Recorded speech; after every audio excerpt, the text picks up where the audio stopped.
Hi, welcome back. On this episode, we're going to do oil change on my wife's 2007 Honda Shadow 600. Don't forget to subscribe and click the notification button, and check me out on Instagram at Clara Garage. You can also join and become a member too. Alright, so I'm just getting home from work. I took the bike to work today, so the engine's nice and hot. It's outside, we're going to pull it in, and then we're going to get into it.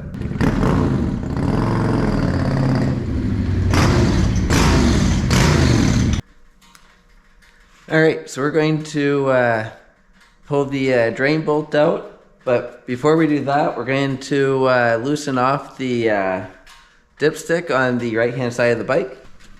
So we're on the right hand side of the bike, down here, watch your hands, the exhaust pipes are hot. Alright, so we got that loosened off.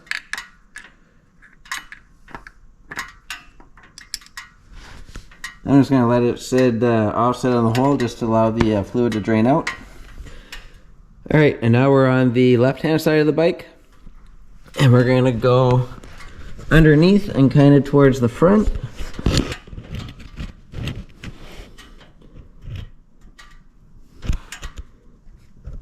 And we can see right there, that's our oil drain plug. Not the easiest to see, but that's where it is. You can kind of see it looking down in here too. You see my finger moving, that's right where it is. So we're going to loosen that off. And it's a 17 millimeter socket. Alright, while the bike's draining, we're going to talk about the drain plug for a minute. So the drain plug's a 17 millimeter bolt holding it in. But Honda, for whatever reason, decided to put your rad line to cool the engine almost right beside it, so you can't fit on with a regular socket. So then you think you'd be able to use a wrench, and Honda also decided, for whatever reason, where your bolt is, since you can't get on good with a regular socket and a ratchet, you should be able to just put a wrench on it. But Honda decided the bolt's right here, so you have like your bolt, and then they did a tab coming out, so you can't easily get on there with a wrench and spin it off either. It's this guy right here that I'm talking about. It's kind of hard to see, but that nub right there makes it so you can't get a wrench on and spin it off easily with a wrench. So I'm sure there's probably a tool you can buy to take that off, but I just ended up making my own.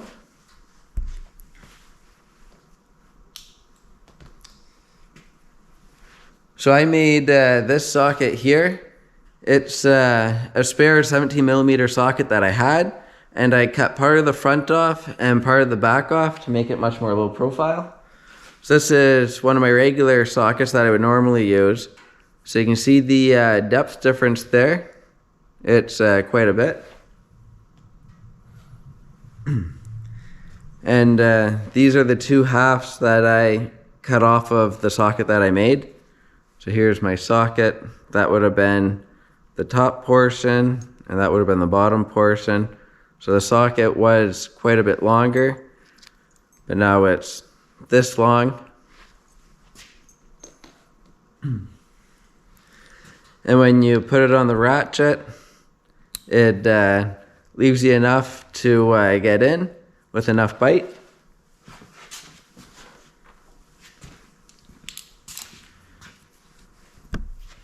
So there it is on the bolt there, and that's enough to get a good bite on it. You can always scooch it out a little bit further to get a little bit more on the bolt.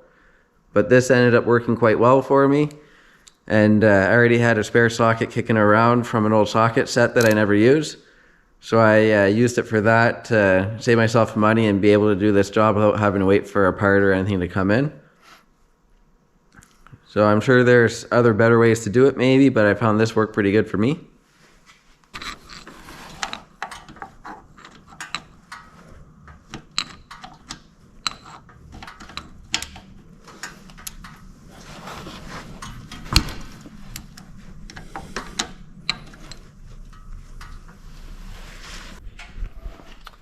Alright, we got that loosened off. Now we're going to slip our oil pan underneath. In my case, my regular oil pan doesn't fit underneath here, so I'm just using old kitchen pans. So when they get no good for cooking, they usually end up in the garage as oil pans or whatever. So we're loosening this off. And remember, it's going to be hot because we have the engine running. Alright, there's that out. We're going to get ready with our second pan.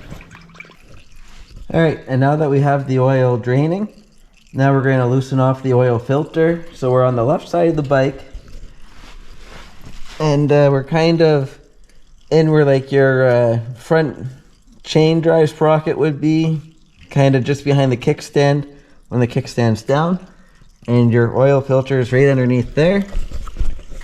It's that guy right there. So I'm going to loosen this off.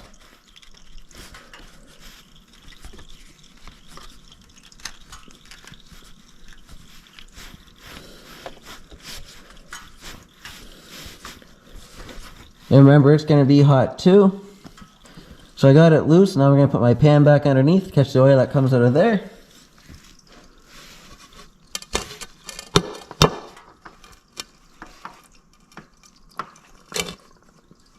So I just did it loose enough so some oil comes out, and then I'll take it off the rest of the way.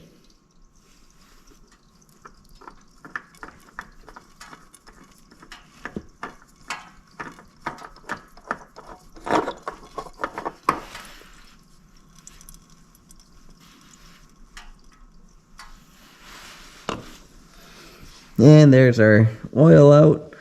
We're just going to let the bike drip for a few minutes. And then while the bike's draining, I like to stand it up a little bit more to try to make sure I get all the oil out.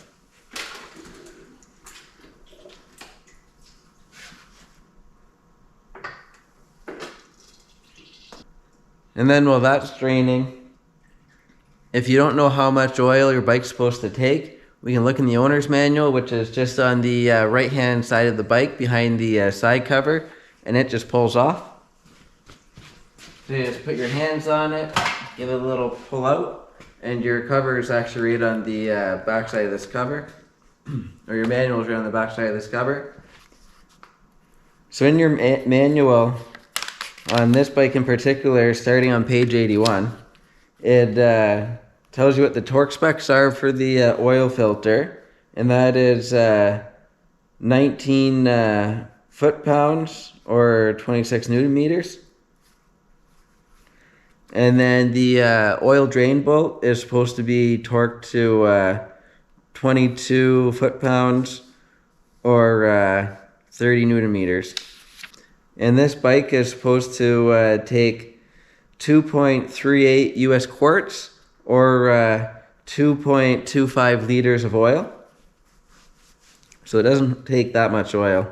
I'm just using the Honda oil that they get right from the dealer. Typically with all my bikes and that, I always buy the brand of oil that the bike is. Like my Yamaha, I put the Yamalube in. My Suzuki, I put Suzuki oil in it. And the Honda, I put Honda oil in it. So, and I stick to what they recommend for the most part. But I always use that brand of oil. So this way I know that I have no issues with the clutch or anything. It should be maintenance free and problem free. Alright, I'm going to start getting the oil filter ready. So this is our new filter, and it's a genuine Honda filter, and the part number on it is 15410-MFJ-D01.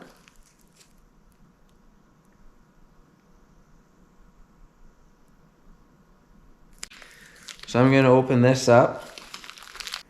Always a good idea to make sure your rubber's good on it and give the filter an inspection, make sure that you don't see any physical damage or any issues with it. And then we're going to open up our oil.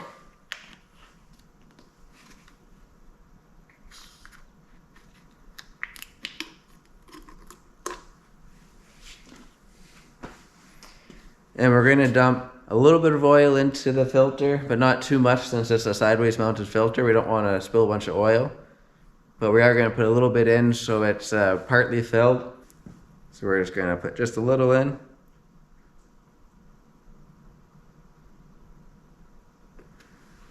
There's some oil in there.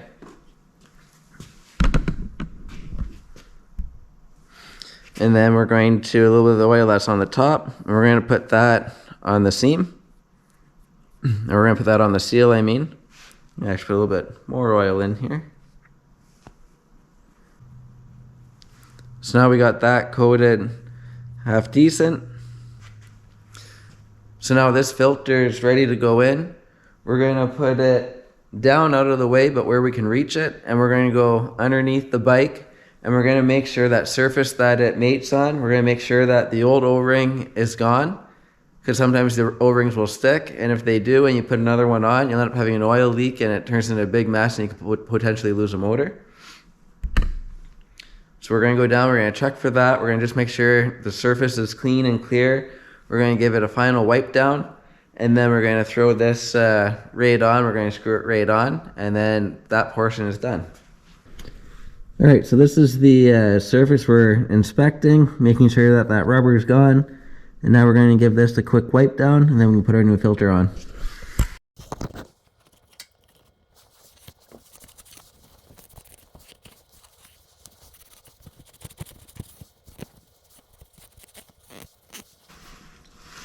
And now we can grab our new filter and slip it on, try not to spill any oil.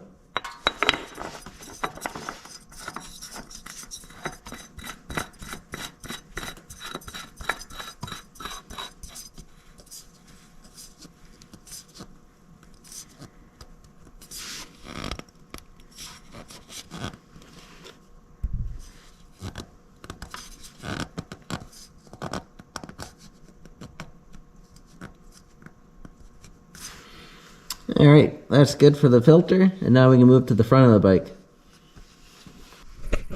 Alright, and now we're going to clean up our bolt.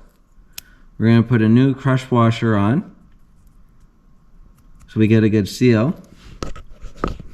And then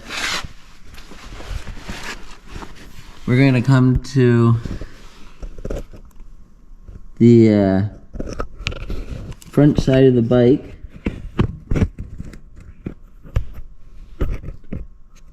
And there's our drain hole right there.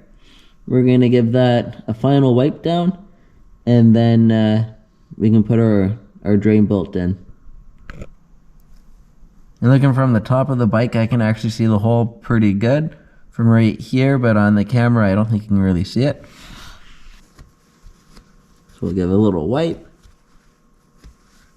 Make sure the surface is clean and clear of any debris. And now we can screw it in.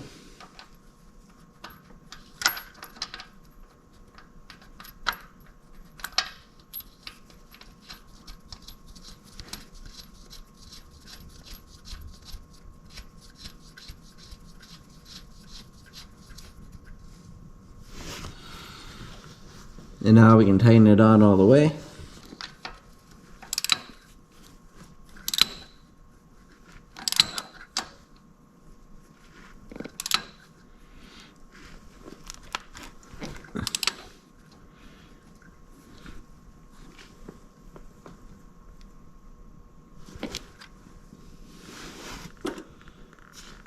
Alright, and that should be good. So now we got our drain bolt in. So that's good. And here's a good view of that tab that gets in our way when we, so we can't use a wrench.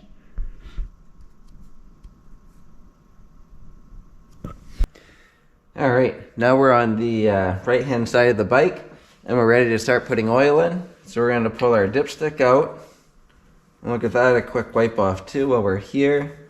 And then we'll put it off to the side and we're going to make sure that where we're pouring it in is clean and clear. Don't want to get any debris or anything in there.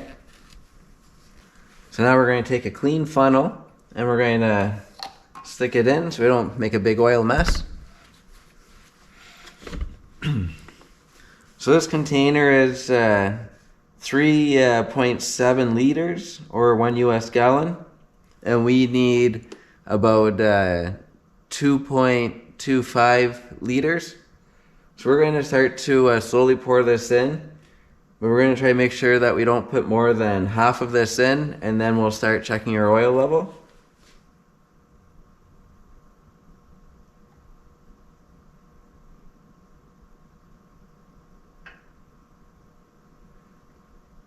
Because if you do ever overfill your engine, you'll have to drain the oil out, because otherwise you might do some damage if the oil is up too high and the piston hits it.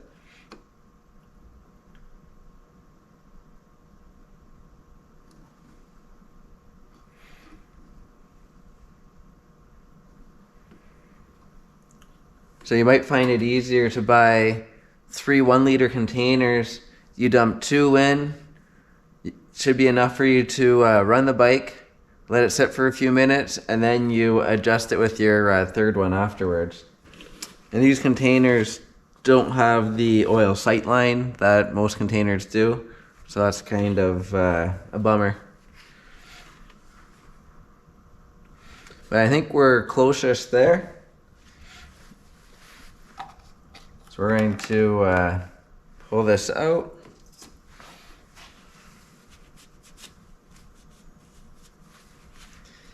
And now we're going to put our oil dipstick in, just so we don't have oil coming out of here, and then we're going to fire the bike up and go from there.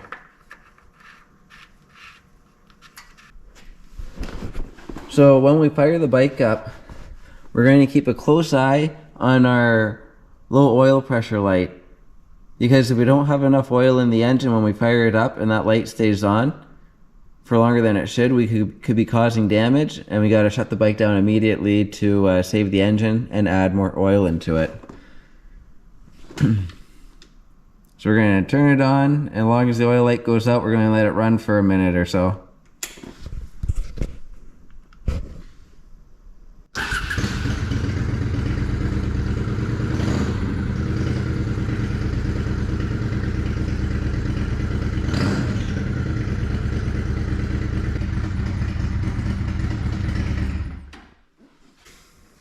Alright, so we're going to let the bike sit for a minute or two, and then we're able to check our oil.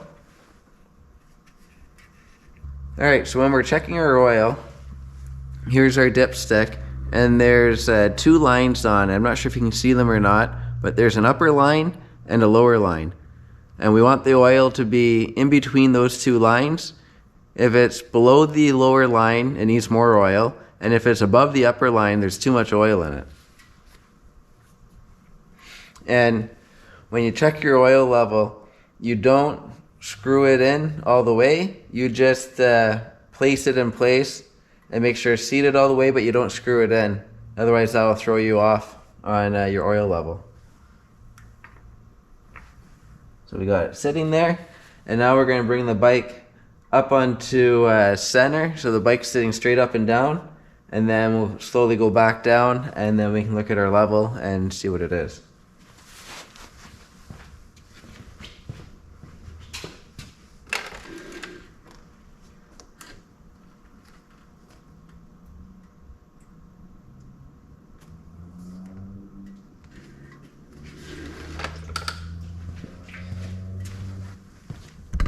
And when you check your oil level, you don't want to throw the bike up really fast, because if that oil sloshes, it will throw the level off.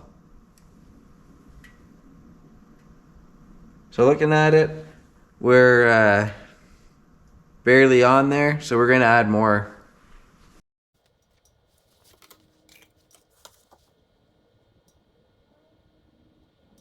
Alright, now we're going to fire the bike up and let it run for another minute. And then we'll let it sit for a minute, and then we'll check it again.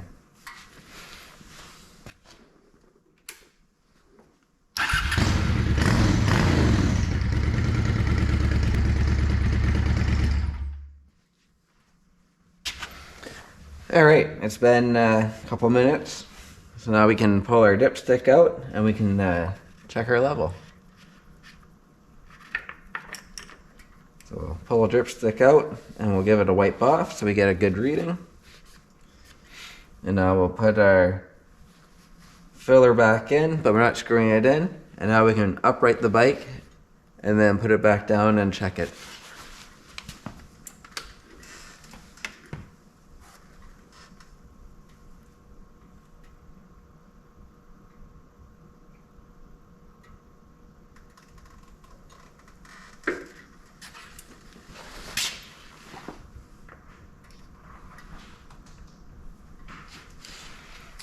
And that's pretty good. So we can see that the oil stops right at that top fill line. It's pretty good actually.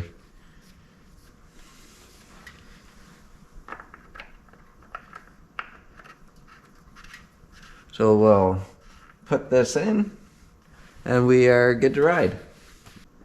Filling the oil can, I think we use closer to 3 liters, but it's hard to judge because you can't see through the thing or through the container. But I think we used 2.5 or so liters of oil, just going by feel. Thanks for watching. I hope you found this video helpful. Don't forget to subscribe and click the notification button. Also check me out on Instagram at Clara Garage. You can also become a member on the Clara Garage YouTube channel. Have a great night.